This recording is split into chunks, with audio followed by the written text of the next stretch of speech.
Well, I don't even know where to begin, folks. This, if you do this long enough for a living, you'll eventually see everything. You'll experience everything. It's the middle of the night. I'm not even sure what day it is. We are here at Reagan National in the middle of the night. My name is Steve Deace. He's Todd Erzen. Aaron McIntyre's over there too. We're stranded here overnight, and we still have to do a show. We don't know when we're getting home tomorrow. So we thought there's almost no one else left here in Gate E at Reagan National, so we'll just sit here in the middle of the night, do a show. We're going to keep the volume a little lower than what you're accustomed to be respectful, because there are a few other people stranded here. They're trying to crash, right? So we don't want to wake them up. But guys, I mean, this has been an incredible trip to D.C. A lot of good memories. And this is going to get added to them. I have to tell you, I think we should just start with how we're and why we're here in the middle of the night. And the show's going to look like this, sound like this. I'm unshaven, unshowered. We all are. All right. You want to start, Todd? Well, I just want go ahead. When you promised people that we were going to do something amazing and you wondered if we could pull it off, is this what you were talking about? Could we do the most amazing airport show live in the middle of the night ever while we are pulling it off live? Yeah. Notice Todd doesn't still have an inside voice even in the middle of the night, so you have to go lower, brother, lower. Okay. But yeah, we have to pass the mic back and forth. Okay, so dude, we're even doing puff pass here. Okay, so hey, I remember the first time I shadowed you at WHO. I asked you, I was 17 years old, homeschooled, what does that liner mean, puff pass? And you just started laughing. I had no idea. Of course you didn't, because you had good parents. That's why you didn't know. The McIntyres raised you the right way. So here's what happened. All right. I mean, it was literally a wonderful trip. You guys got to see the show yesterday. It was a terrific experience. Thankfully, because of some relationships we have, we got a little bit more access than we were supposed to get. I mean, we got to go through the West Wing. We got to have lunch at the White House mess hall. Freaking Superman walked in. Okay.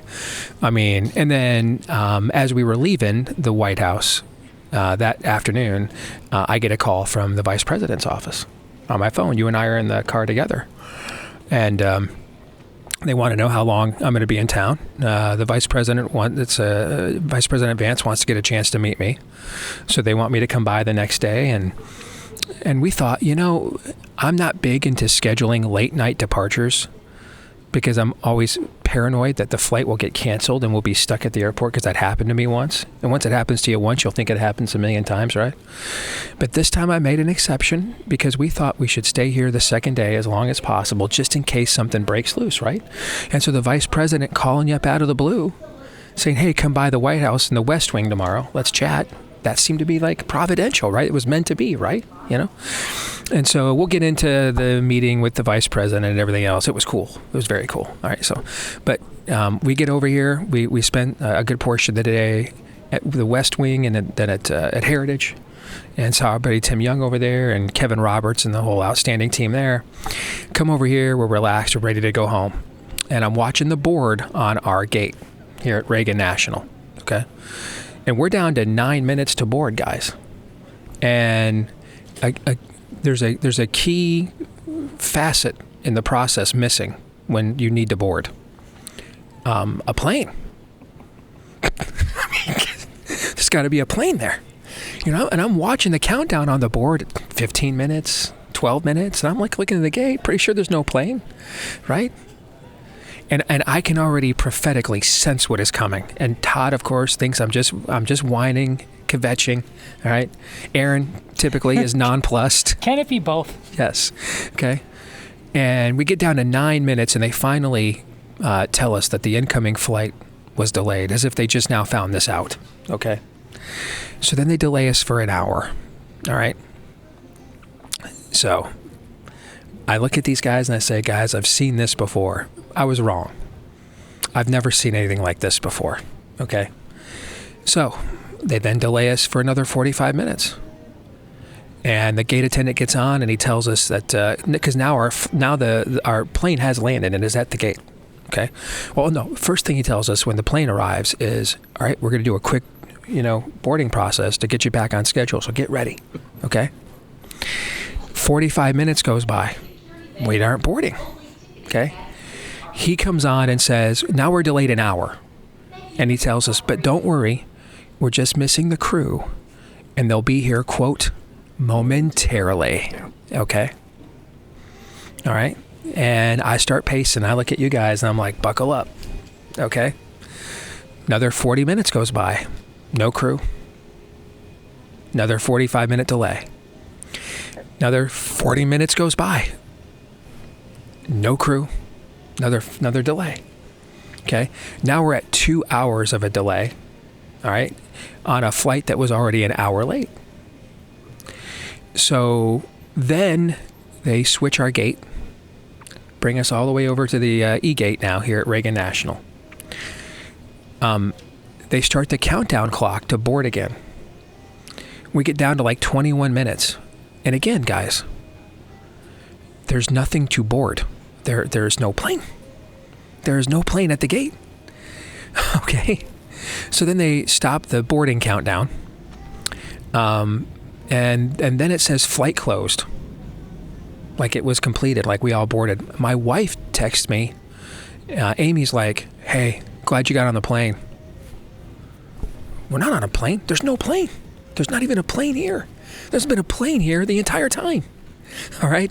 But the app was showing for the airline. I shouldn't tell you the airline because it could literally be any of them nowadays. But since it was American Airlines. Okay. The app shows we had taken off and we're gone. So she's like relieved. No, there's no leaving. Okay. Ever. Okay. All right. And so then they finally get on the intercom to tell us, we've all been here for like 45 minutes. Then they finally tell us what's going on, which is they don't know what is going on. They don't know. Okay. Wow. We think you've got to have a plane towed over here. We're waiting to find out. But we're going to get it. Yeah, we're going to get you guys out of here tonight. Okay. Now, Aaron, this is where you come in now. All right. Because I didn't know this. They did tow our plane over here. Yes. They towed the plane at gate, was it D35? Mm-hmm. They towed the plane that we were supposed to get on. They towed it after they had told us to switch gates to E51. Mm-hmm. They towed the same plane from the gate we were at to the gate that we went to. My question is, why? And I think the answer is Nate Bargatze. Nobody knows. Well, I told you guys when they switched our gate, our plane would get canceled. Our flight would get canceled because that told me they didn't need a plane back in Des Moines to come back to D.C. first thing in the morning. But when I said that, I didn't know that they went ahead and towed our freaking plane over here anyway. Yes. I didn't know they did that. Okay. And then now I've got Vanderplot's calling me constantly, freaking trolling me on the phone. Okay.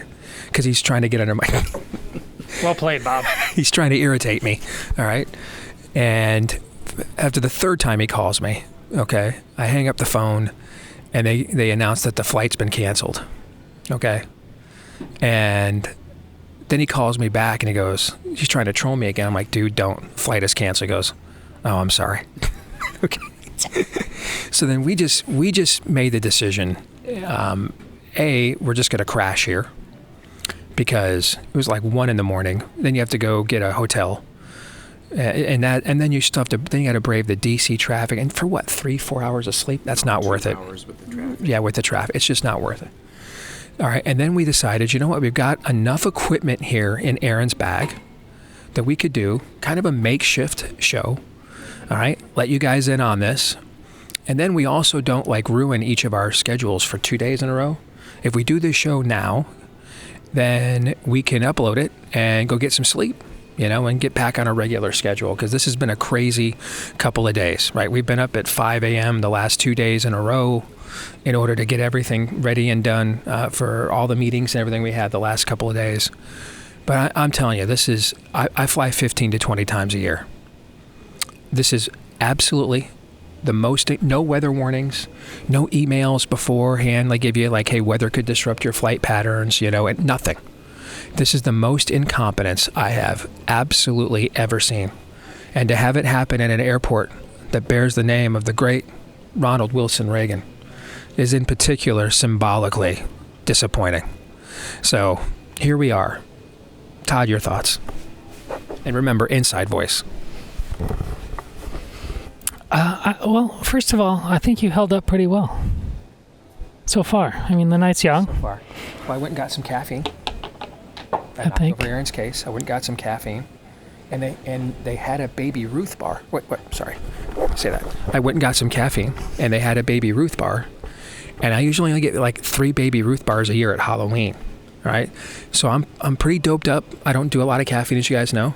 So the 600 milligrams in a Diet Dr. Pepper has me tweaking right about now.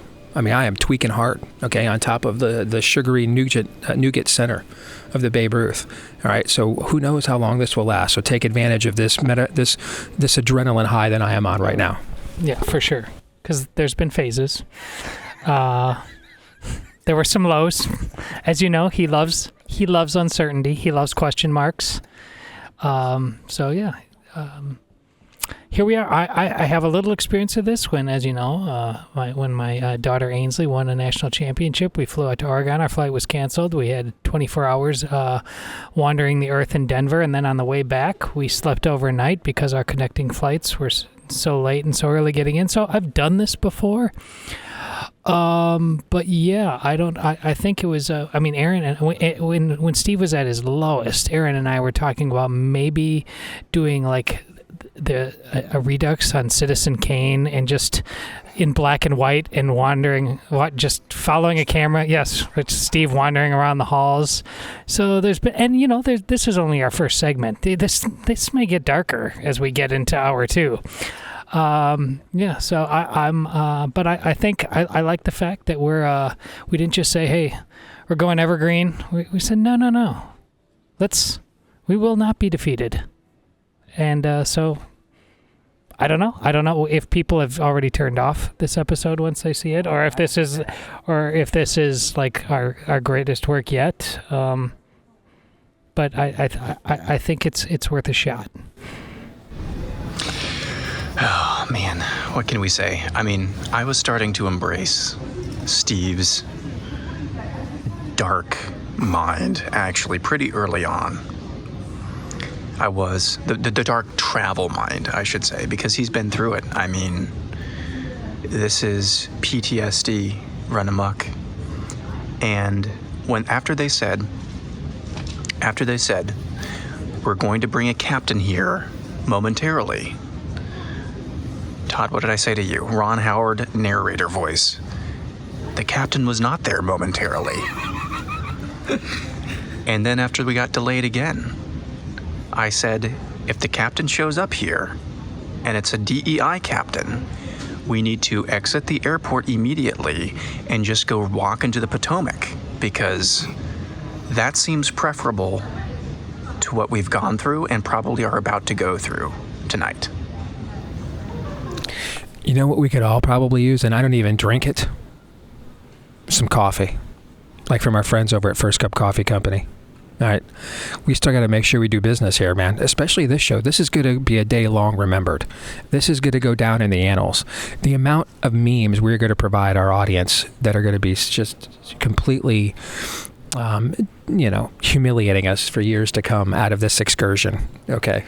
I mean, we're passing microphones. We're recording on a cell phone. All right. We all look like, hell to some degree. Okay. We could definitely use a good cup of coffee right now from our friends at First Cup Coffee Company. Go to firstcup.com, promo code Deace to get a discount. They've got a flavor for every freedom-loving American. I don't know. Do they have a flavor for Fire Everyone? Is there a Fire Everyone flavor?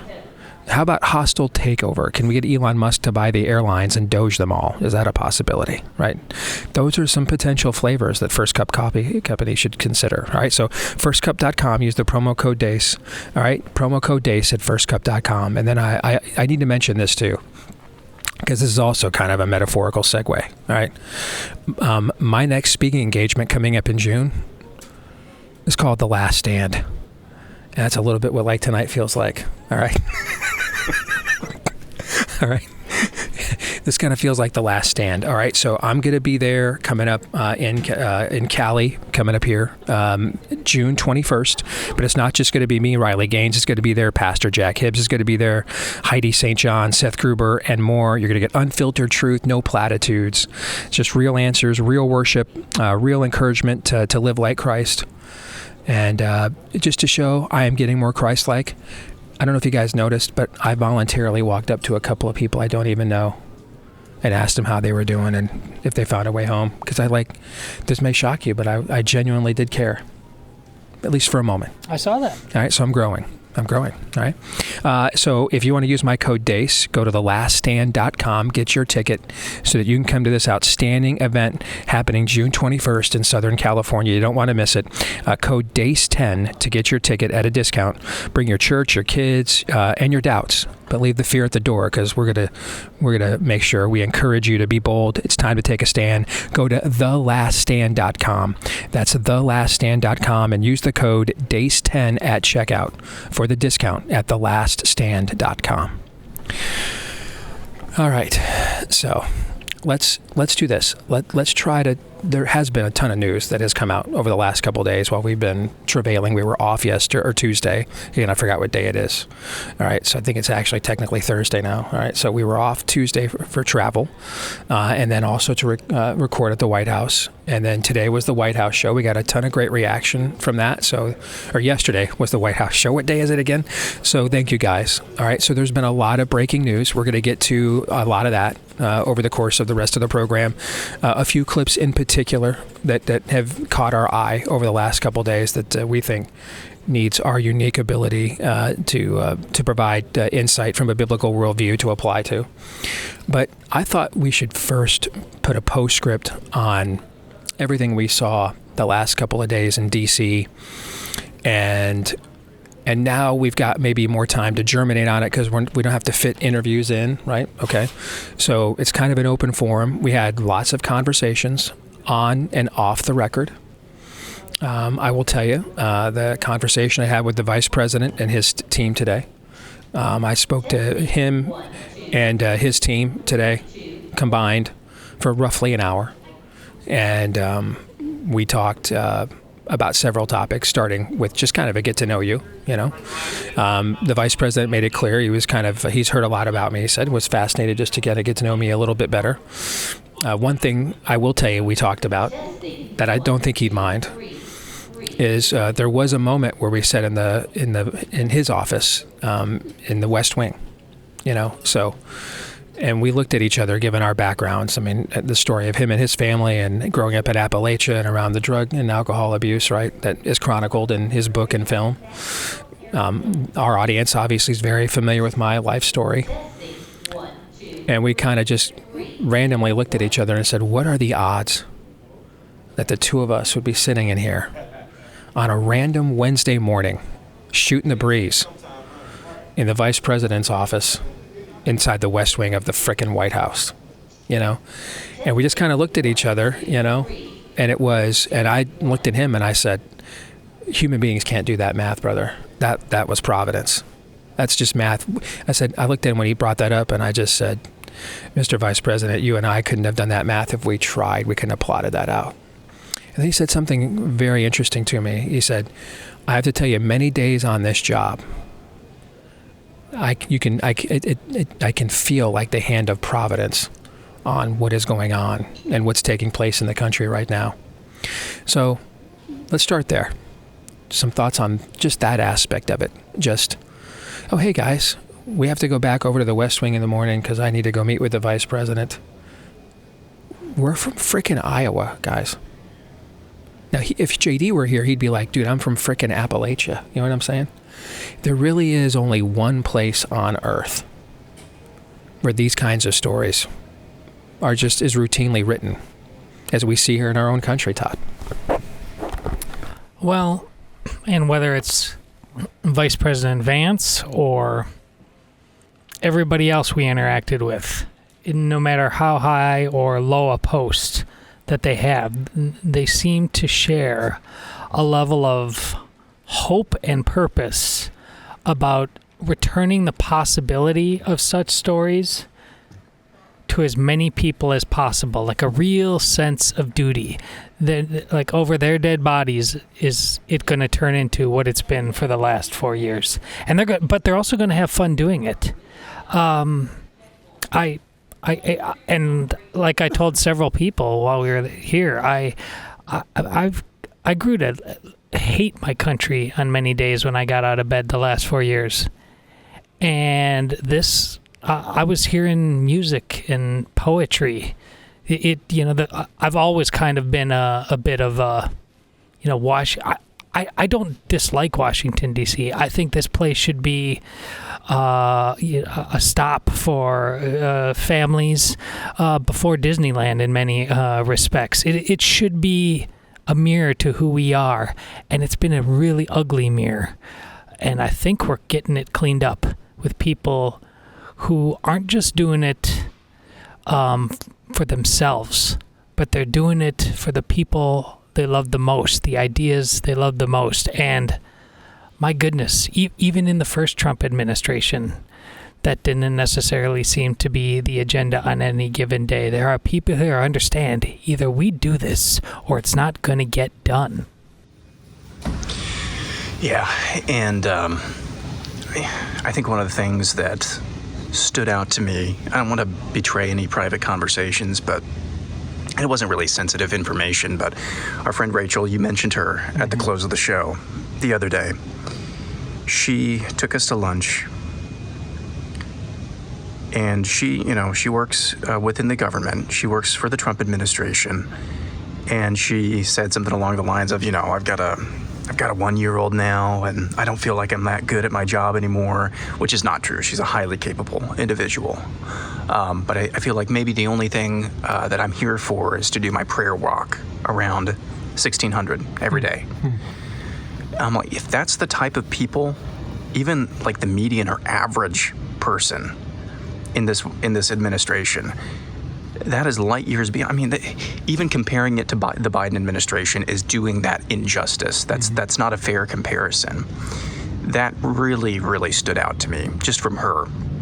But then you look around, kind of the rest of the people that we talked to, everyone from Kaylin Dorr to, regardless, Ron Vitello, regardless of the messenger, regardless of their own motivations, it's very clear they are trained in, at the very least, on we the people, like the people. That's the least that they're doing. The people, they're there for the people, not the other way around. And then on the kind of furthest end of that spectrum, it's people like Rachel who are just doing their best jobs every single day, but also praying every single day in the arena that they have.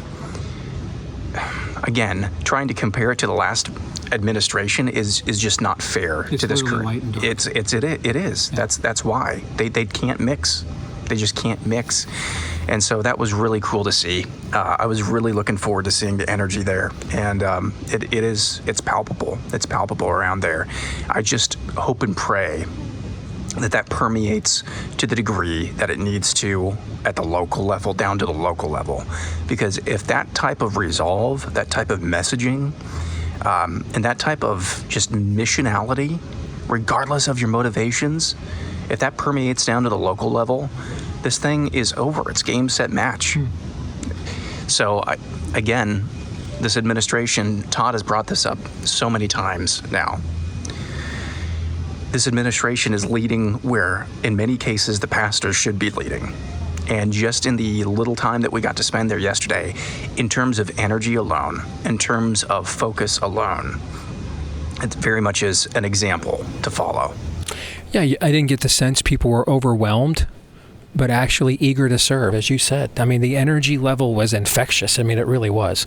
I mean, to borrow a phrase from our childhood, it felt like it was morning in America again, just being around the people there.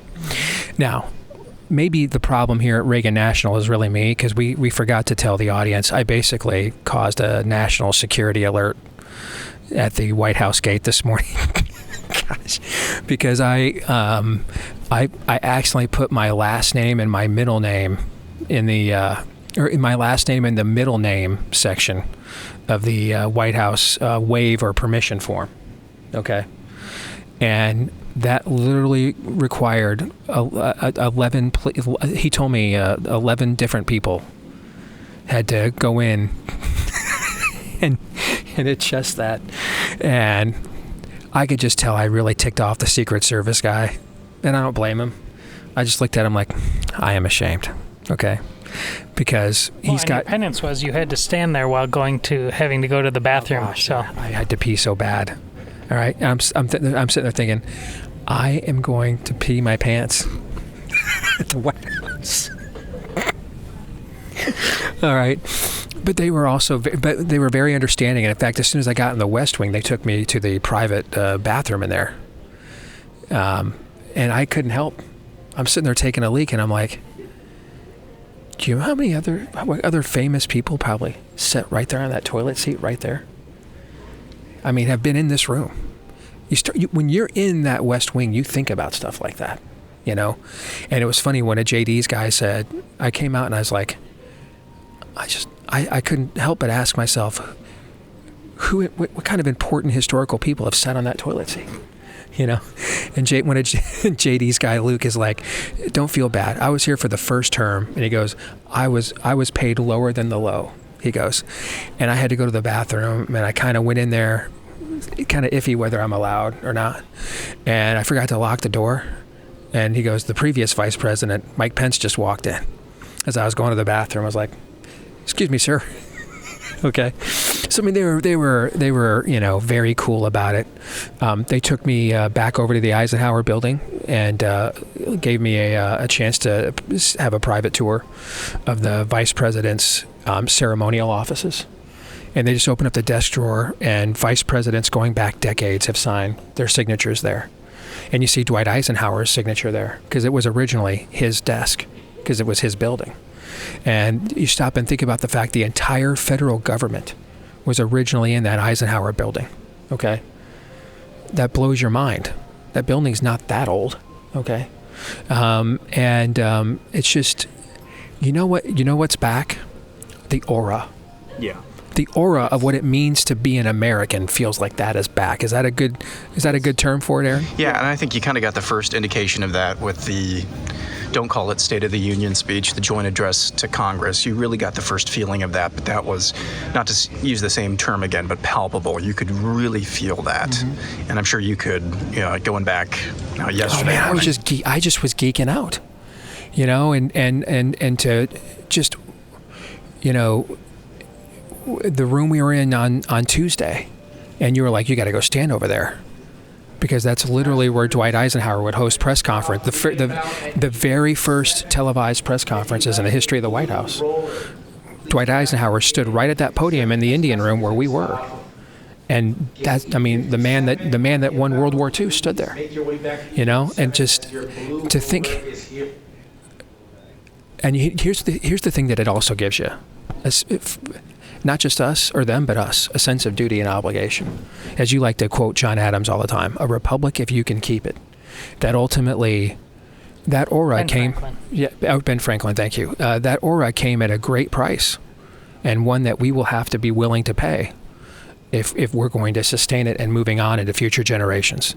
All right, when we come back, we're going to move on to two themes that people we talk to on and off the record. I heard these two themes a lot.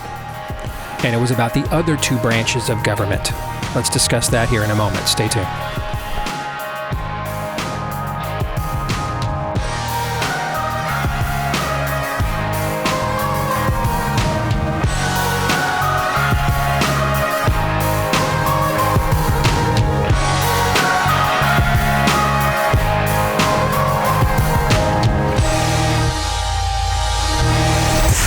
The Steve Deace Show.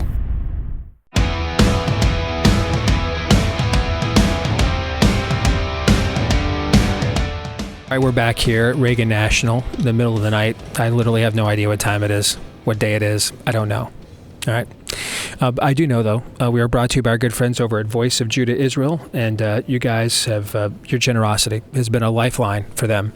This messianic ministry that is doing its best to reach the Holy Land, not just with charitable good works, but most importantly, word and sacrament. They're trying to take the gospel back to the Holy Land that gave it to the rest of us. But the charitable works help. For example, one of the people you guys helped with your generosity recently, an 89-year-old Holocaust victim.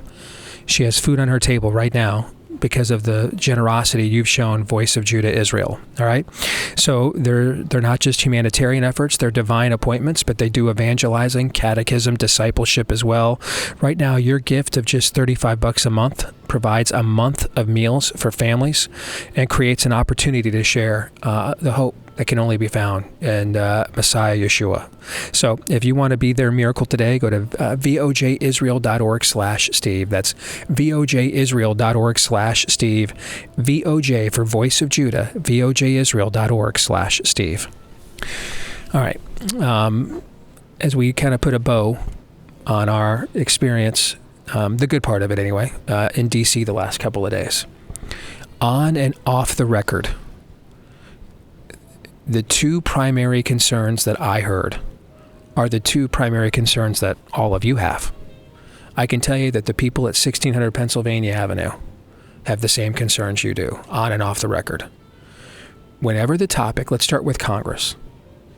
Whenever the topic of Congress came up, both the verbal and nonverbal communication was suboptimal. I did sense maybe a deep concern is going too far right now, but whatever is before the deep concern, frustration, what you doing, what's going on over there, you know what I'm saying, guys? I mean, whatever stage of wonderment and lament you are at before it reaches deep concern, I think they're on the deep concern bubble. If there is some kind of master plan, I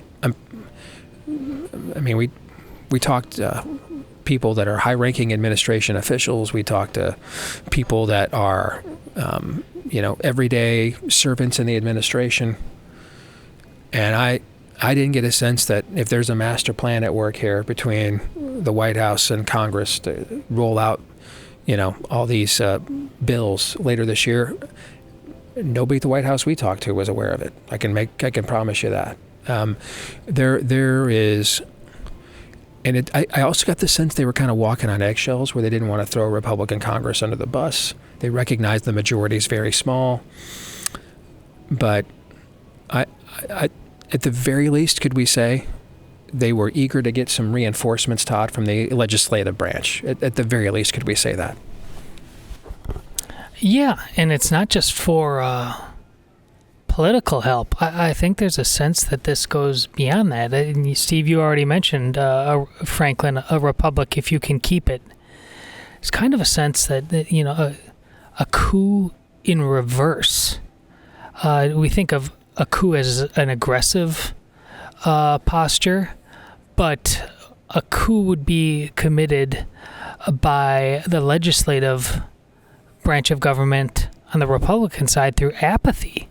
It would just give over its duty and therefore put the executive branch in an almost impossible position because it'll have to go out of its way to act and set precedent.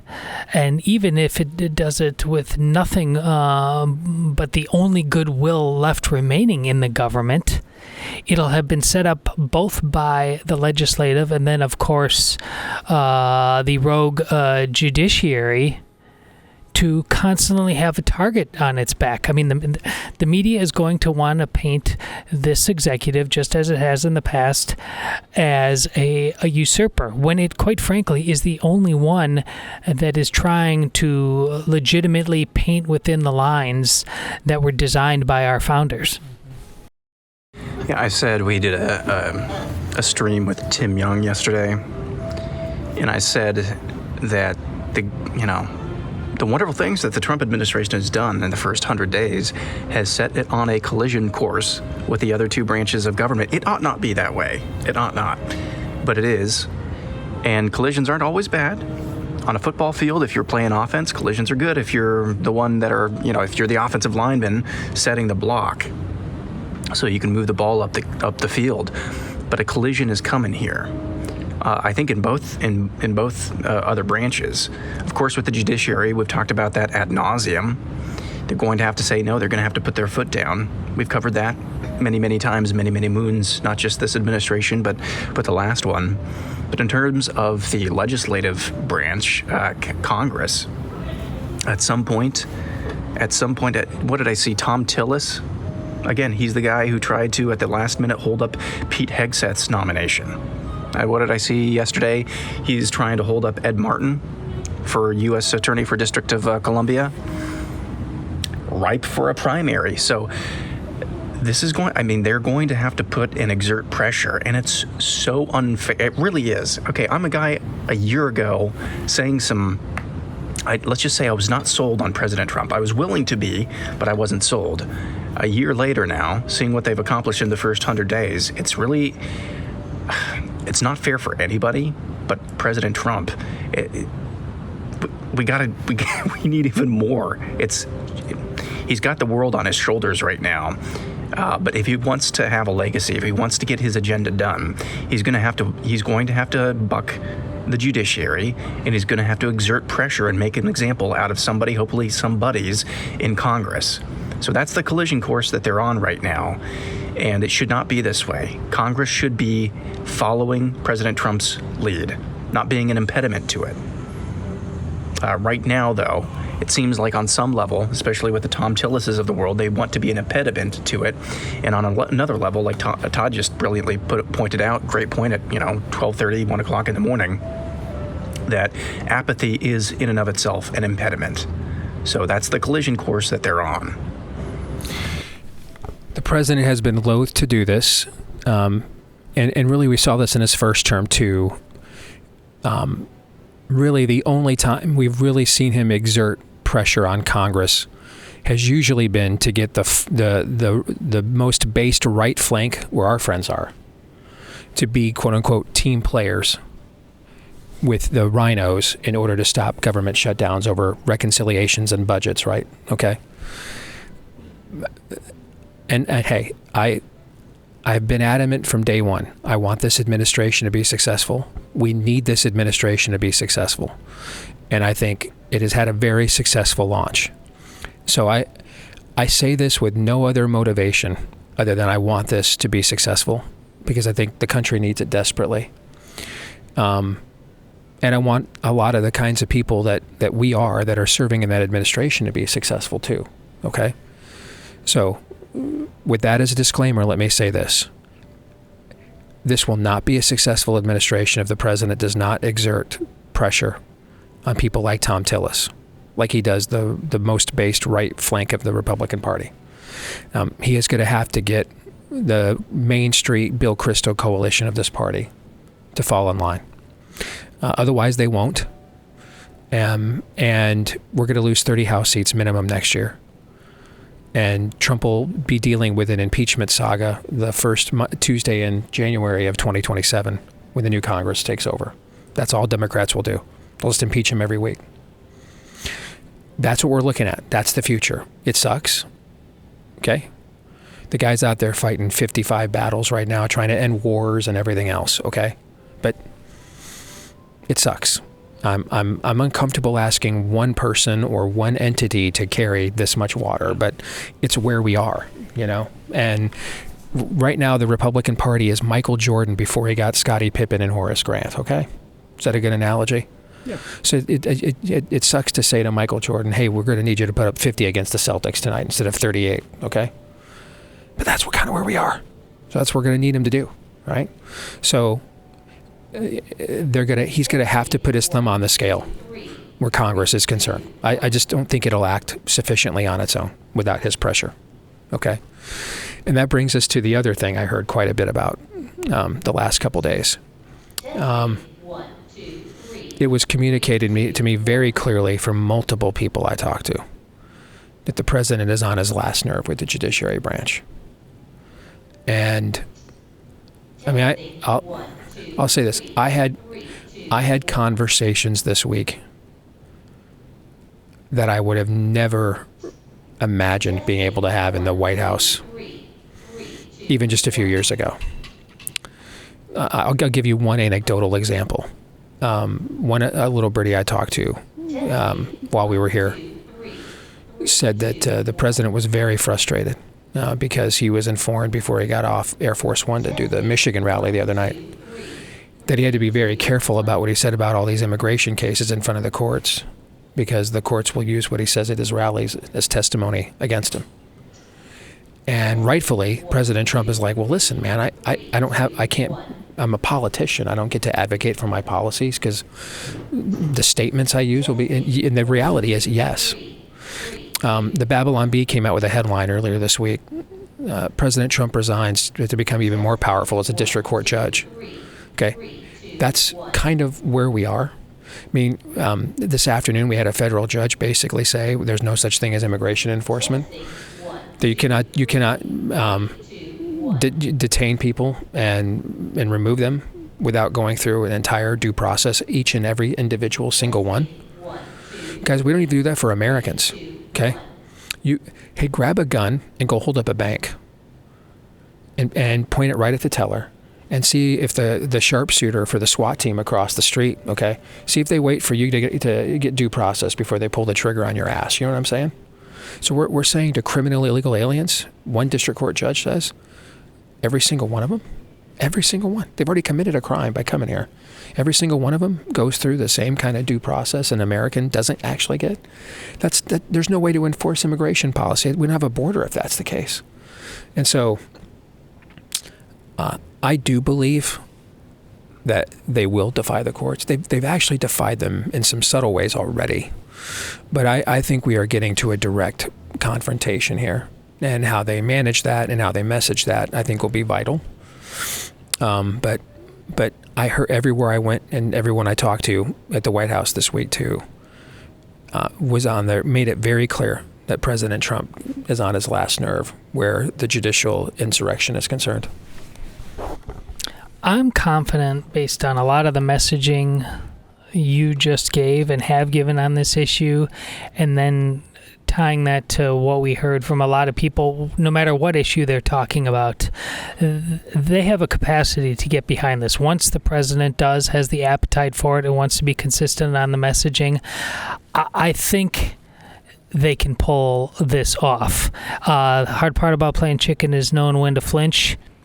It's just about making that decision, and once you do, I think you have a lot better chance on this issue than the former issue we just talked about. Steve, you mentioned Main Street. Mm-hmm. I think it has more to do with K Street. I mean, the amount of who's buying Tom Tillis, mm-hmm. How many companies are prioritizing something that has nothing to do with we the people. And I know this is Trump's business world, but this reminds me of as much as we pan George Lucas Star Wars prequels, the premise of the Trade Federation and all those guys, that's what's behind all of this. The Phantom Menace is all the people there on K Street who are buying up these politicians, and then the politicians are happy to be bought. And I think that's tougher than immigration. I think once Trump gets it behind on immigration, I think the people behind him in those cabinet meetings are hungry to help him message that. I'll tell you, the people who hope the most that President Trump doesn't actually follow the Constitution and ignore the courts are the courts. That's who would be most afraid of this. I don't think it can be overstated. And you've said this many times in many different ways through the years, but especially this year as you're game theorying out what this would look like, how you would message it, Steve. You've said just do what the left does. Teach the American people that you can tell the courts to take a long walk off. I always get this line mixed up. A short walk off of a long cliff or whatever that's called. You get what I'm saying. How about a short stop and a sudden drop, something like that? They can go. Stick it where the sun don't shine. There you go. There you Midnight go. airport analogies with Aaron. Have I told you about Prince Rupert's drop yet? You can teach the American people that the sun will come up the next morning. And the only people who are going to be screeching are the people who are never going to vote for you anyway. Yeah. Do you remember? After the Thursday, Friday, Saturday, and Sunday, who is this woman? Shut up. Anyway, they weren't doing this earlier. Do you remember the Thursday, Friday, Saturday, and Sunday after Liberation Day? It was COVID-level apocalypse on social media. It was COVID-level hysteria on social media. And then Monday and Tuesday and Wednesday, and we made up all the gains we lost in the stock market, and all of a sudden people, I've noticed now, I don't know if you guys have seen this, but interest in trade talks is like, oh, what? Oh yeah, we're doing a trade deal or something like that. And after they had deals in the hopper, no one cares. Yeah, no one cares. Yeah. Okay? That analogy, there's actually stuff on the line. There's actually livelihoods on the line when it comes to trade, when it comes to economics, when it comes to defying the courts. The only thing you're risking here is hurt feelings from judges and justices who hate your guts. Mm-hmm. That's the only thing you're risking. Because of how aggressive, and admirably so, but because of how aggressive this administration and the president has been from day one, I feel like in a sense, we're at the same point that we were in the spring of 2020. Although the country is in much better shape than it was that moment.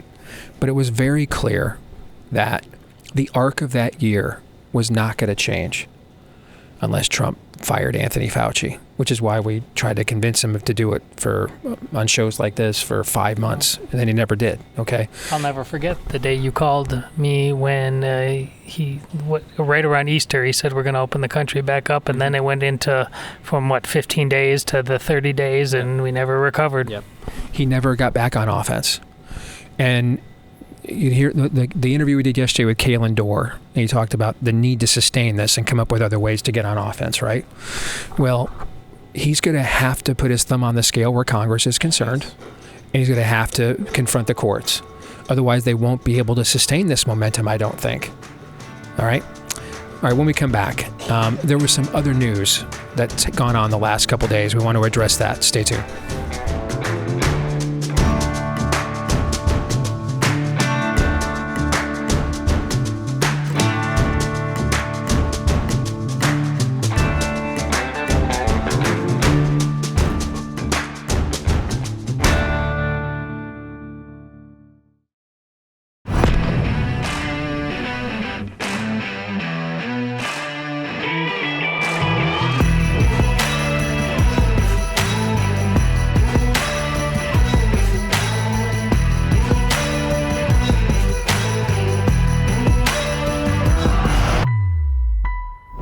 All right, we're back here with hour 2 from Reagan National. I don't know what time it is. I literally don't know what day it is.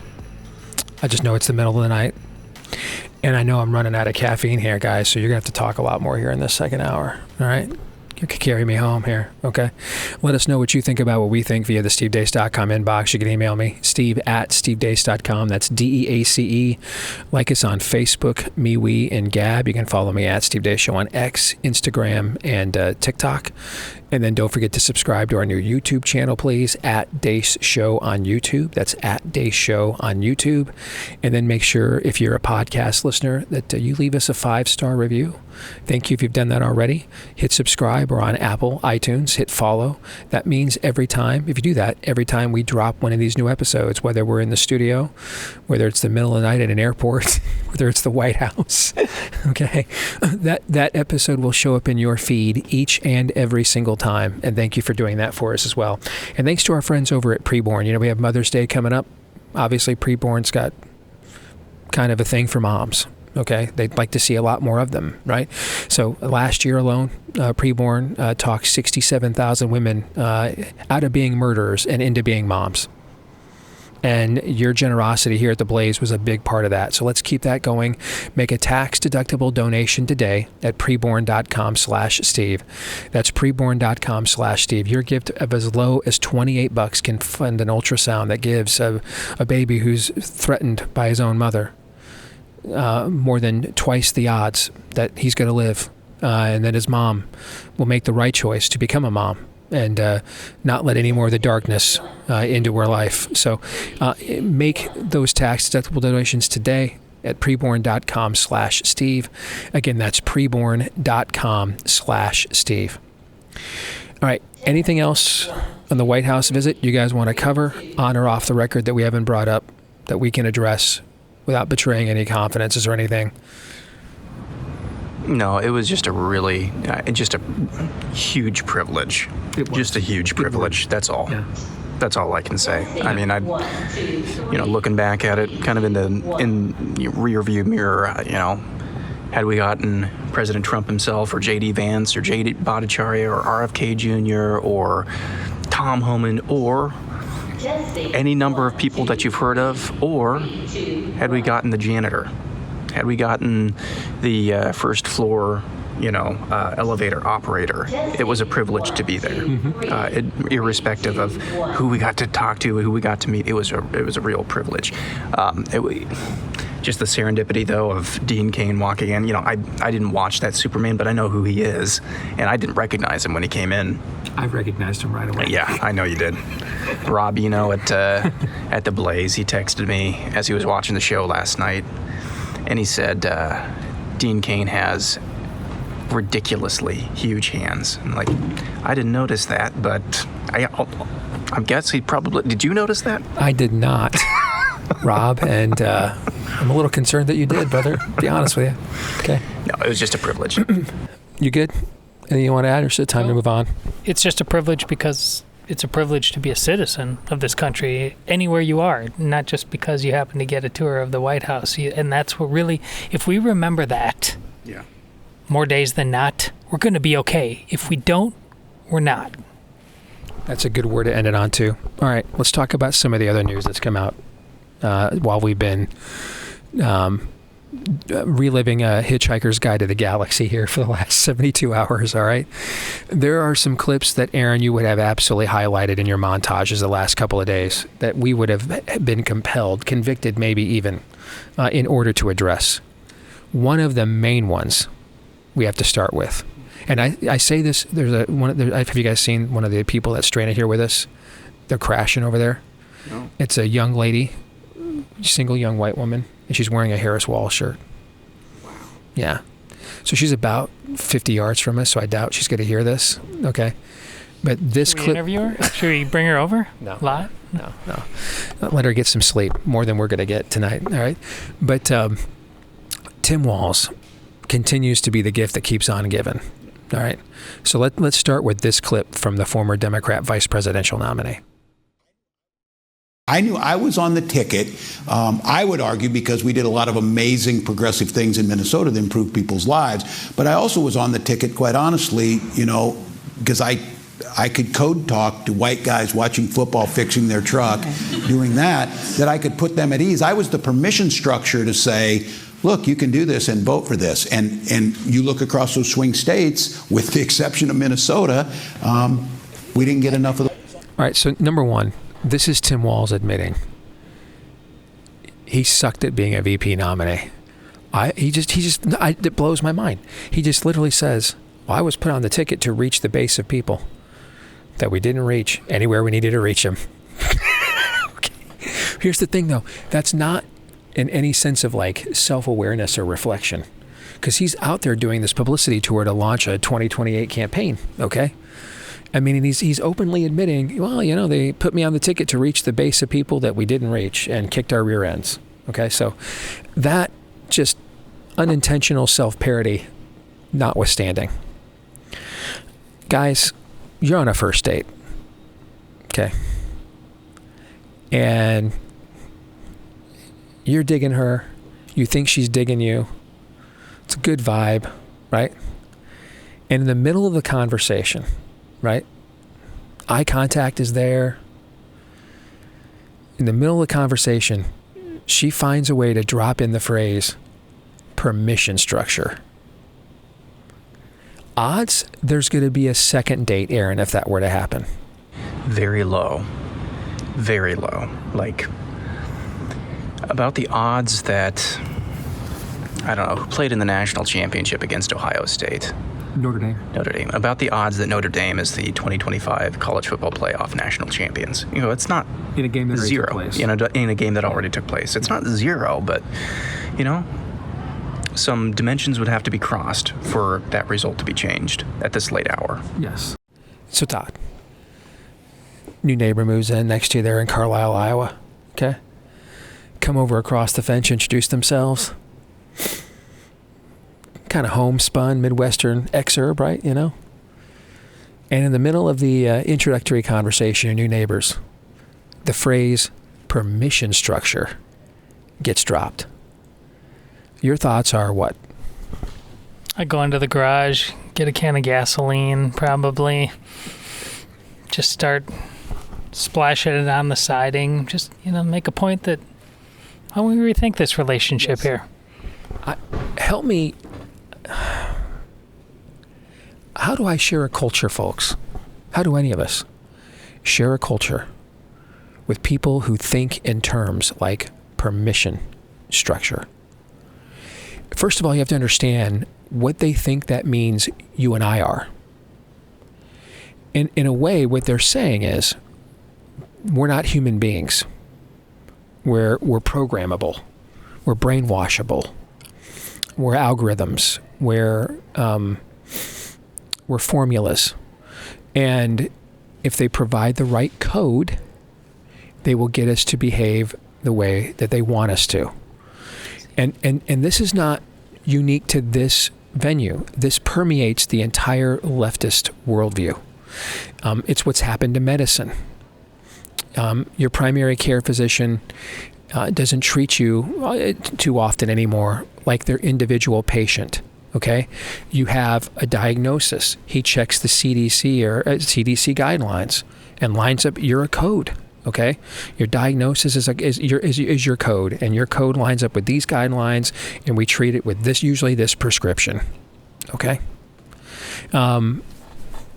that is pervasive in the entirety of the leftist worldview. A devaluing of human worth and dignity, a removal of the uniqueness of human beings created in the likeness and image of God. We are automatons. Well, they're not, of course. They're the highly evolved ones, and they're the ones that we need to help us to achieve their level of evolution, because we couldn't possibly do it on our own, right? So this is also why they often exempt themselves from their own stipulations, because they've already reached that level of enlightenment. But the rest of us are to be programmed, manipulated, incentivized, whichever term you want to use, but we're not to be related to. Okay? No, he didn't say, I like football and hunting. He said, I was put here to talk to people who like those things. It's like Tim Walz walked out of a flying saucer and said, take me to your leader. Okay? It's not a joke. We're not human beings. People who see each other as made in the likeness and image of God, they don't talk to each other like this. They don't see each other like this, Todd. I think you hit on the point earlier when you said he's admitting, and whether he understands it or not, that he got it wrong. Mm-hmm. But everything you talked about after that is the kind of stuff I talk about all the time with the sports bro stuff. That algorithm, that mantra, that seduction. I don't think they had that wrong. I think we should all feel very lucky that the face that they put on the algorithm was off-putting enough that it made a system glitch that, let's face it, has had success. I think they are over the target in believing that there's enough people that would gladly fall asleep if their belly was rubbed the right way. They just picked a guy that was really awkward at doing it. Do you all remember the term permission structure, where we heard that originally this year on this show? Yeah, one of our evergreens. Yeah, one of our evergreens from Tablet Magazine. Do you remember the author? I can't remember the author. it was a former, I think, New Yorker or New York Times columnist or something like that. But a righty. What's that? That's why former. He's a righty. Former, yeah, he's a righty. But rapid onset political enlightenment, telling the story of how Barack Obama successfully remade the Democratic Party in his image and attempted to do so to not only the entire country, but in the entire global order.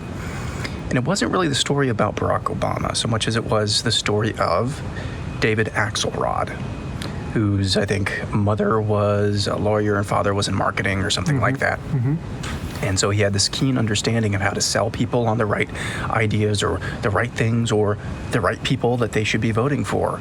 And something that he keyed in early on in some of his early campaigns before he even started working for Barack Obama was something called permission structures. You got to make, and this is out of the piece here, Axelrod's idea was in places like Chicago, making white folks feel like they could, in reasonable company, vote for a black person for mayor, city council, what have you. Permission structure. That's where you need to go back and listen to that evergreen, because it's one of the most creepy things that we've done so far this year, but it's one of the most informative. So that was something that jumped off the page to me. But yeah, you're right on the money there, Todd, because they proved, Axelrod and Obama proved, if you just rub their tummy, if you just rub people's tummy, give them permission, or make them feel like, even more perniciously, if you don't vote for fill in the blank, you're a bad person. However, in this particular clip, and maybe we're reading too much into it. I don't think we are. In this particular clip of the clip, is he talking about permission structure in terms of making white men feel like they could vote for Kamala Harris, or permission structure in terms of making white men feel like they could vote for Democrats or any Democrat? Because he didn't specify there, and maybe he does later on in the clip, but I think those are two very different things, and it could that's a good point. Could give you a window into the thinking of the Democrats over there, where they are with white men. So they already played, again, just using their own cynical symbolism. I mean, I don't think of people like this and don't like even using language like this, but let's quote their native tongue. So they roll out a light-skinned black guy who's very likable and looks natural, shooting a jump shot, not awkward, like he's a real person, and he can, likes the same sporting events and everything we do, all right? So they rolled him out as a permission structure, again, using their language and their symbolism, and got a bunch of people to essentially just vote for openly avowed Marxism against their own stated belief system, right? Okay. On the other hand, though, I think they played that card once. I'm not sure where they go to play that card again. All right, people already feel like, hey, I already did that whole absolving my ancestors for being a racist thing by voting for Obama twice, right? They didn't feel compelled to transfer that to Kamala Harris in the last election. They felt like, hey, absolution's been achieved, but thanks. Okay, tell me who or what is the permission structure for them then moving forward. We would have said a few years ago, and this is the argument that you and I had when Pete Buttigieg was running, because looking back on that conversation, now we didn't know this terminology yet, but you were essentially saying that Pete Buttigieg, as the open homo, was the permission structure, to again use their cynical language, was the permission structure to vote for their policies, to absolve yourself of your homophobia, right? Yes. But I think the backlash against that is pervasive in the culture right now. People are basically fed up with all the trannyism and everything else that's going on. So, I mean, right now you get Pete Buttigieg going on the same podcast with comedians that Trump went on. He's trying to brand himself as a real man. He doesn't want to even be seen as a homo rainbow jihad crusader now. He's growing a little stubble now. He wants to be a bro dude now. Okay, right? So I don't know what their next permission structure is then. What's the next card where they think they can sit? Because I think they thought it was going to be the woman card. They tried it with Hillary. They tried it with Kamala. It didn't work. So I don't know what that is, and that seems to be then what they're in search of. Then, what is the symbolism that a majority of people will vote for to absolve themselves of some made-up collective sin that they're really not guilty of, and because of that they will vote for policies that, as a standalone entity, they otherwise would not. I think they're largely, As long as the Republicans have some level of competence, I think the left is largely burnt out on doing this on issues. I mean, they could decide to go full Rahm Emanuel and not let a good crisis go to waste and, jump on China's coattails and say, yeah, we're going to mask the entire country and then poison us with a jab. But other than that, here's the thing. It goes back to what we started off with. Thank God they didn't have a guy who could pull us off, but they still have the theory, right, if they have the right people. Steve, what have you said about elections way before this language came across before COVID? If it's about personalities, who wins? The Democrats. Ever since Obama, their personalities have sucked. Yes. They've absolutely sucked. The reason Biden had to be necromanced is because it was Buttigieg, it was Bernie Sanders. Who else are we talking about? Then we get Kamala. If they don't even have to find another Obama again. It's been so bad. If they just find one person who can walk and chew bubblegum at the same time, the permission structure motif is not dead and done. It's not exposed because it's less about their plan than about our hearts. That's the deal. Do you think at this point, I happen to think in the affirmative, and I'm trying to use an analogy that can't be construed in a certain way, but Barack Obama was a very temporary blessing to the Democrat Party, and I think has been a long-term curse in several different ways. Number one, he is talented. Very, very talented. Mm-hmm. A generational talent. Mm-hmm. Do you know what generational talent means? Once in a generation. That means that everybody else that comes after him is going to be measured up to him. Okay? And that's hard to do. That's hard to do in Barack Obama is still recent history. Number two, I think it's pretty well documented, at least from my vantage point, that because of Barack Obama's hubris, he didn't really allow a farm system to really come into his orbit. Now, Wes Moore is one name. I think that's Maryland's new governor. He didn't really allow a farm system, though. So he left the Democrat Party kind of high and dry when it comes to new talent. Or new wiped out in the midterms. Yes, yeah. New talent and new blood. And then I think the third thing that has been a curse for them long term, and this is very obvious, is that he did transform that party from the working person's party to the 15% of counties who voted for Hillary Clinton party. Mm-hmm. That's really tough to dig out of. Now, that's not to say that they're never going to win another election. No, if you've come to the show before, you know that's not what we're saying here. But he was definitely a short-term blessing for them. But I think long-term, if their opponents aren't stupid, if their opponents are smarter than average, then it could be a long-term curse for them, because hindsight is 20/20. I think all those three things that I pointed out are proving themselves to be true. Quick question, going back to the Tim Walz thing. Do you think he talks about permission structures with Gwen? With who? Gwen, his wife. Like, do you think some Sunday night he comes in and he's like, Gwen, I took out the trash. I let you go out with your boyfriend for the fifth time, or for the fifth weekend in a row. This was a permission structure for you to let me watch my Vikings go hit some home runs. I think it's possible. Look at the way the wife has talked. Look at the way the kids talk. I think this is insane. Yeah, I think this is a worldview. And our show's been among the first over the years to talk about this progressivism being a rival religion to Christianity, right? Christians, we have kind of our own nomenclature. We can pour it on too thick sometimes, okay? Where it even nauseates other Christians, right? I'm Catholic. But you're not going to hear agnostics are going to talk about, I just really felt like the Lord was leading me to do this. That's how we talk, right? We have a nomenclature, okay?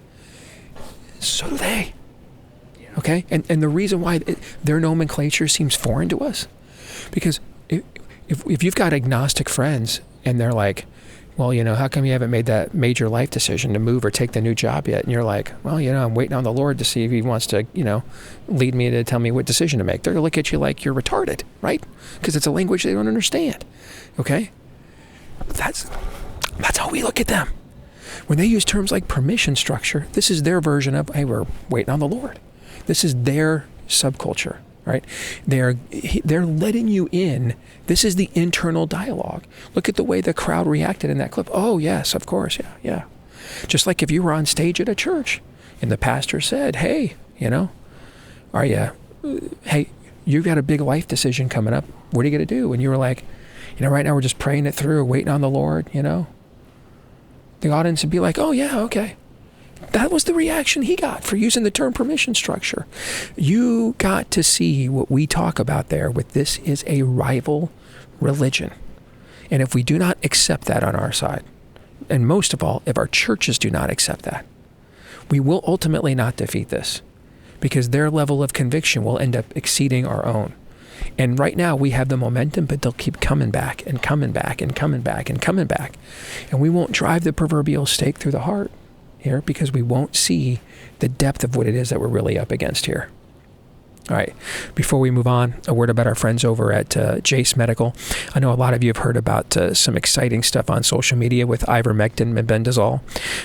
It's a compound of award-winning medications that have worked for countless millions of people through the years. Well, now there's some talk, and who knows, that maybe it could do something to help detoxify the body when it's fighting back against cancer. If you want to get your compounded ivermectin and mebendazole, the best place to get it is from our friends over at Deace Medical. In fact, you can get it for 35% off, or 35% less, I should say. Sorry, it's middle of the night. 35% less than where you're going to get it from other places. And you'll get a discount when you use my last name, Deace, as your promo code. When you go to judicial.com, get a 90-day supply right now, 35% less than you'll find at other places, and get a discount with the code Deace, DEACE. When you go to judicial.com, JASE for judicial.com, enter the promo code Deace at checkout for the discount. And yes, you can also, or instead of, get the traditional Deace case as well. Judicial.com, JASE, promo code Deace for the discount. I think we should go to Frank Luntz next to close out this segment, and we'll talk about Francis Collins. We'll talk about him next segment. Let's go to Frank Luntz here. He's talking about Trump supporters riding or dying with President Trump and his trade policy. I've been mocked for saying I'm surprised about this, but I'm surprised about this, that Trump voters who acknowledge that they're worth less today than they were on Election Day, that the 401ks they depend on for their future has been hurt, has been damaged. And yet they stand behind him. They'll make excuses that the markets were overbought. They'll make excuses that we need to level set. They're willing to accept personal pain for them to get a readjustment of the relationship between the U.S. and China, a readjustment of the relationship between the U.S. and the rest of the world. They'll take personal pain to get that readjustment. And Andrew, I've never seen this before. Because usually when you're hurt economically, that changes your perspective and your politics. Not with these people. You're staying firm. That's pollster Frank Luntz there. A couple things, guys. Number one, I don't know if it's day 102 or 103 because I literally do not know what day it is right now. But it's only day 102 or 103. Okay. You're asking people, first of all, if most of the people concerned about their 401ks are going to be elderly right now because they're the ones looking at cashing out the quickest, okay? Well, I got to believe if you're the elderly, you've learned a thing or two about patience and perspective by being elderly. Todd, are you more patient at 53 than you were at 23? What do you think, Todd? More patient now or then? Depends on the issue and the day, and if you're in an airport in the middle of the night. Fair. Okay, but typically we get more patient as we get older, right? So it's day 102 or 103.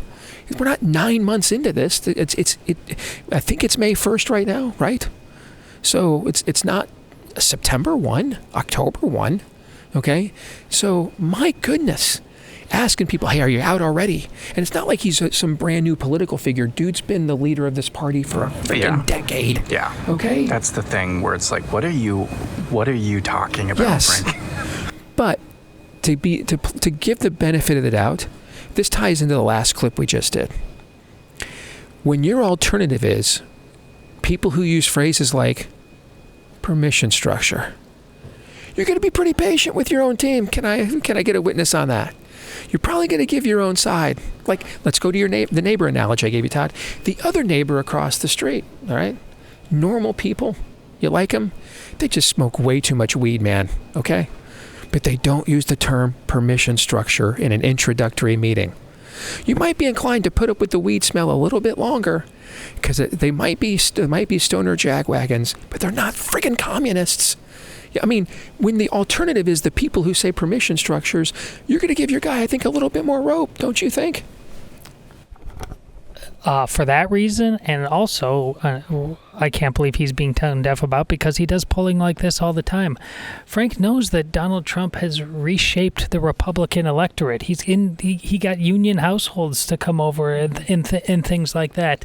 And we talked about that with Tim Young today, and I've been talking about that on our show.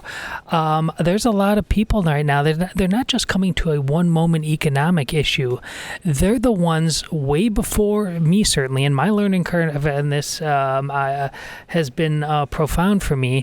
They understand that what they've been sold on free trade has been gutting them for a very, very long time.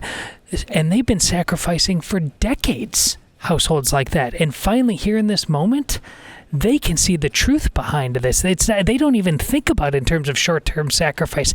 They think about it in terms of justice finally realized. Yeah, by and large, they think about it in terms of life or death. They might not understand the intricacies of, U.S.-Mexico trade relations, or U.S.-Guatemalan trade relations, or supply chains and global, they might not understand the intricacies of globalism. But when you see your pop, or when you see yourself, had a job one day, and that job was shipped off somewhere the next, you know something's different, something's wrong. That is not benefiting me, okay? You know whose story that sounds like? Sounds like J.D. Vance's story. And a lot of people like J.D. Vance out of his generation and you guys' generation. That's their story. Same with black voters, too. More came over if they see their inner cities. This is Trump winning Hispanic men by 10 points. Yes. Okay. But, to me, that is still the most astounding stat. The most astounding stat of the 2024 election is that Trump lost 5 points of boomers from 2020, but won Hispanic men by 10 points. That is the reshaping that you were just describing right there. All right, when we come back, we saved the absolute worst, and we mean it for last. Francis Collins continues to run his mouth. We have to respond. Stay tuned.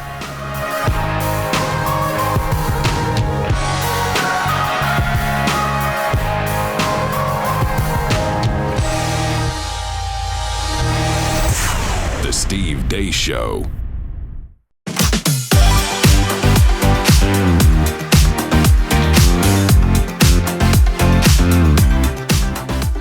Well, guys, we made it almost all the way to the end. Final segment here in the middle of the night at Reagan National with perhaps, if you'd have told me doing a show for 3 hours or 2 hours from the White House was not going to be the most unique program we did just this week alone, I'd have told you something gravely went wrong.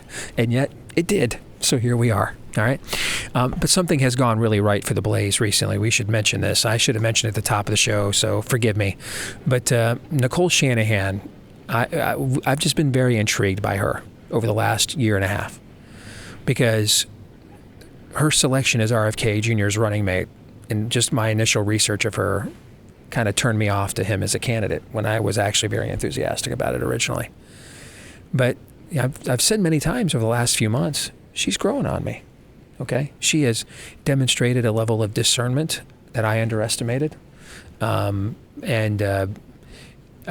courage of conviction as well. Well, then you find out she's undergone a Christian conversion, right?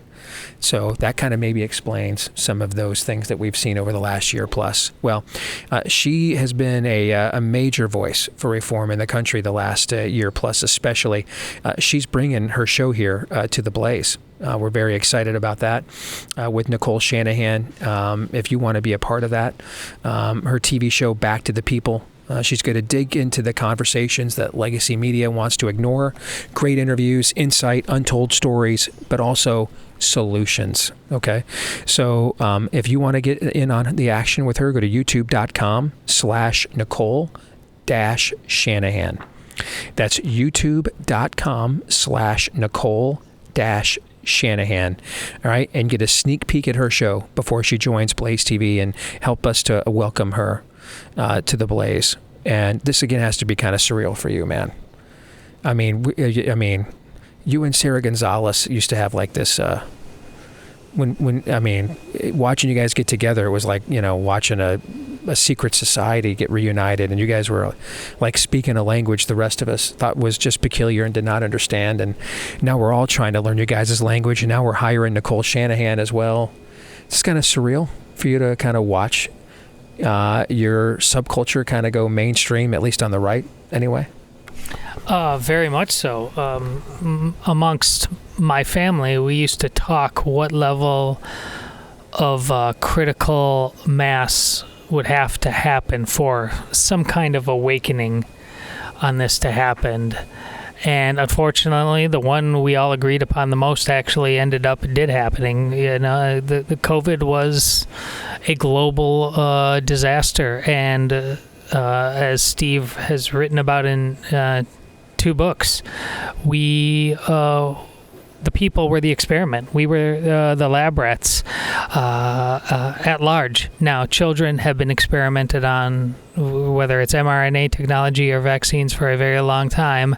And her child was damaged by one of them. And she, like so many mothers who have kept this thing alive, they're the ones that created the RFK we now know, who's running HHS, because he was inspired by the courage of women like this. And we're all better off, because Maha is about more than vaccines. It's about diet. It's about how we're not meant to be involved with sick care. We need health care again. It's how we were designed by our maker. Well said. And by the way, that also means this is another great reason to become a subscriber at Blaze TV. All right. So if you want to get Nicole's upcoming show, lots of other exclusive content we do here at Blaze TV, get a discounted subscription right now with the promo code Deace. Just $8 a month, 26 cents a day. I mean, you're spending $8 a month on that coffee you like at the Starbucks every day. All right. So that's all it'll cost you a month. All right. Go to Blaze TV right now, blazetv.com, and use the promo code Deace, blazetv.com/Deace. Promo code Deace, blazetv.com/Deace. Promo code Deace. Get your discounted subscription to Blaze TV today. Blaze TV, unfiltered, unafraid, and on demand. blazetv.com/Deace. Use the promo code Deace. And this is a good segue to the last clips here we wanted to respond to, because hell is empty, for all the devils are here. And Jeffrey, the saddest story of all this, and it is unbelievably sad, is when you add up how many people lost their lives because of misinformation, just from basically deciding that the vaccine was not going to be for them. The Kaiser Family Foundation estimates between June of 21 and March of 22, 234,000 Americans died unnecessarily in graveyards today, like 3 jumbo jets crashing every day for 9 months unnecessarily. But wait, ShamWow, there's more. As social media began passing all kinds of information to people that might have sounded credible, but was in complete discord with the actual facts, and brought a lot of people into crazy approaches that were not going to help them. And Jeffrey, the saddest story of all this, and it is unbelievably sad, is when you add up how many people lost their lives because of misinformation, just from basically deciding that the vaccine was not going to be for them. The Kaiser Family Foundation estimates between June of 21 and March of 22, 234,000 Americans died unnecessarily in graveyards today, like 3 jumbo jets crashing every day for 9 months unnecessarily. That is the most unbelievably heartbreaking story, and that happened in the United States of America because politics and science got all tangled up. And when you mix politics and science, you just get politics. I want to forgive my pause. It's the middle of the night, and I want to make sure my anger is righteous indignation and not just the venting of a spleen.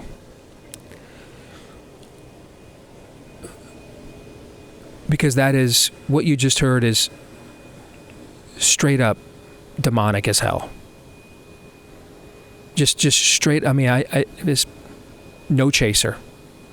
Like, someone just put a line. Like they wanted to do to me with MRSA when they thought I had sepsis, just put a line into me, okay? Someone just put a catheter. That's a catheter from hell. But the point of a catheter is for you to be able to secrete the bodily fluids you otherwise could not on your own. In this case, they're just pumping the gaslighting directly into you. I mean, I'm almost at a loss because of the amount of data I can just recall off the top of my head that would refute everything that he would say. I feel like I don't know which data piece to glom onto. Go ahead. Well, how about the first one? When you were trying to figure out which way to go on this, and you read which study, and you just realized this is absolutely nonsense. Well, the Imperial College study. College, yeah. He's pretending about that's still gospel with this. And you said these numbers can't possibly be true. The level of death and devastation that they're predicting of this is apocalyptic. Here's the thing. Is it possible that as a staticky number, 234,000 people may have lost their lives that didn't need to for denying what they were recommending because of mistrust of the system? I'm going to even grant that number is possible, okay? But see, this is where if we're doing real science or we're just crafting a narrative. Because even if I grant him that point, and for the sake of this argument, I'm going to do it. I'm going to grant him that number is accurate, okay? But here's the thing. We now then have to take that number, because that's not the only factor here. How about the amount of people who died in hospitals because they were told we have nothing to treat pulmonary inflammation. We have no nebulizers, we have no steroids, we have no inhalers, we have nothing to treat pulmonary inflammation. So go home, wait until you can't breathe, come back, we'll put you on a ventilator, and literally in between smoke breaks, the nurses and doctors will be out back flipping a coin like Harvey Dent to determine whether you're coming out of here alive. How many people died because of that? All right? Then there's what guys like him never want to admit, which is the adverse events caused by the vaccine itself. Those numbers are, when you look at the government's own numbers, out of the CDC's own database on COVID, you had roughly 1,600% better odds that you'd get an adverse event from COVID, the vaccine, than you were going to die from COVID.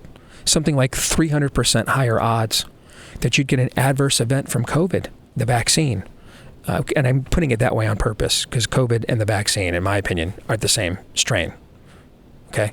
So you'd have a 300% higher likelihood of getting an adverse event from the COVID, the vaccine, than having to be hospitalized from the COVID. There's no risk assessment there either. And then, of course, even more unspoken than the adverse events of the vaccine that didn't work, that didn't stop the spread. Okay. The two drugs that are just never to be spoken of, hydroxychloroquine and ivermectin, and whether or not they could have been used collectively as early prophylactic treatments or not. Okay, so see, this is how you do a true risk study. So, for example, let's look at our current situation, folks. If I tell Todd and Aaron, we get an invite to go to the White House, literally at the last minute. And we're inside the 2-week window of when airplane tickets are usually way expensive, okay? Inside 14 days after departure. If I tell them, guys, all right, if we take this trip, we're going to get stranded in Reagan National overnight. We don't know how we're going to get home. We don't know when we'll get home. And we'll end up having to actually tape a show sometime at 2, 3 in the morning Eastern time. And then hope that after 2 hours of sleep, we're going to be able to catch a flight and go home. If I just present that angle to you, about whether or not to take this trip. Are you guys agreeing to it? Probably not. Probably not. If I throw in, oh, by the way, before that happens, I'll get a one-on-one meeting with the Vice President of the United States at his request. Oh, by the way, you're going to get to go to the parts of the White House that you're not allowed to put on camera and have your phone out to film. Oh, by the way, you're going to get to have lunch at the White House mess hall. Oh, and meet frickin' Superman while we're there. Oh, by the way, you see what I'm saying? If now I add in the other parts of what could happen with this trip as well, right? And then I say to you, now measure the risk and reward. Would it be worth risking sitting here in the middle of the frickin' night, not knowing when we're getting home and how much sleep we're going to get? Would it have been worth the risk of where we're at right now happening in order for the other things I just mentioned to also occur? Now you might have a different opinion, right?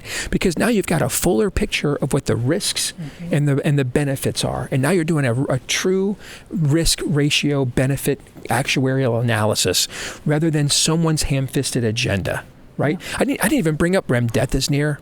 The drug guys like him and Fauci told everybody to take that doesn't work, because they tried it on cancer and it earned a freaking black box. It was so toxic.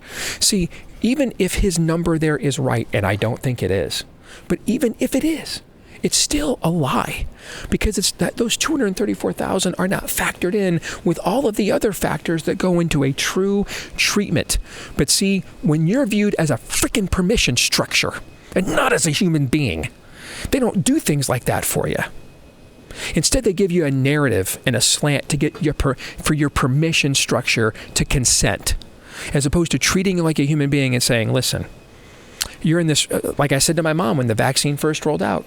My mom was one of the few Americans that got H1N1. I told her she should get the vaccine, even before I see data on it, because she was in the app. My mom has no immune system. She was literally just a walking COVID target, okay?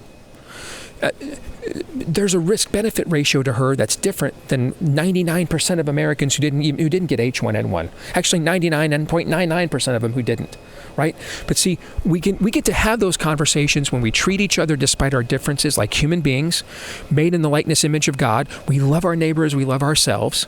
But when we vacate all those things, and Francis Collins, Mr. Christian, is supposed to know all the things I just talked about, instead he abandoned them all to treat you guys like an algorithm and a friggin' permission structure. And so you do not get a full look at the comprehensive risk reward here. Instead, you were just given a narrative, just like he's still doing right there. And I got to stop, otherwise I'm going to get so worked up I won't even get 2 hours of sleep now. You take the mic, Todd. Well, this man must be followed up with several issues. After telling me about all of this death, can you please tell me about Sweden? Can you please tell me about ivermectin and why you hid that from people, as Steve said, but you did it because that's the only way by law you can get away with having a new vaccine if there's not a treatment that you can already use on that efficaciously. Can you tell me about how you were wrong on masks and you gaslit on that? You've been wrong about so much, and you expect me to believe this in the year of our Lord 2025? It was gaslighting then. It's criminal gaslighting now, which is why Steve reminds you that we need trials and executions on this stuff. They experimented on you and happily did it. And this guy happily did it so in the so-called name of the Lord. It's appalling. Mr. Collins, about 4 or 5 weeks ago, you were out on the streets of Washington, D.C., playing your guitar, singing, is dirge the right word, about saving science jobs because of USAID or various Doge cuts. Again, you speak with forked tongue. You're a snake. You are cold-blooded. And I know that because of everything that Steve just said, the way you speak about human beings. And yeah, when you're a doctor, when you get into medicine and science, yeah, you're invariably going to separate the soul and the statistics and the human beings. But when you purport to be a Christian as well, you have to have that self-awareness. You have to have you have to have the awareness to know that you're talking about the Imago Dei, not just statistics, not just widgets. So yeah, if there's anybody who knows about mixing science and politics, it is you, because that's exactly what you've done here by not telling the full story. Maybe, let's say, a half-truth. What does that sound like? A half-truth. Ye be like God. That was a half-truth, spoken by another serpent. Your I about said your daddy, your father. Was it science or politics when he classified a bunch of people that died with COVID from dying from COVID? Was that science Right on. or politics? Good doctor. Right on. I mean, you know what? Go to hell. I mean, I think that's just a. I just go to hell, man. Second it. Yep. Aaron, you did a tremendous job rigging this up. A guy from clips, twine, spit. Thank you guys for putting up with us. A show that I don't think you or us will ever forget. All right. Hopefully we get home. And until then, Romans 8:28.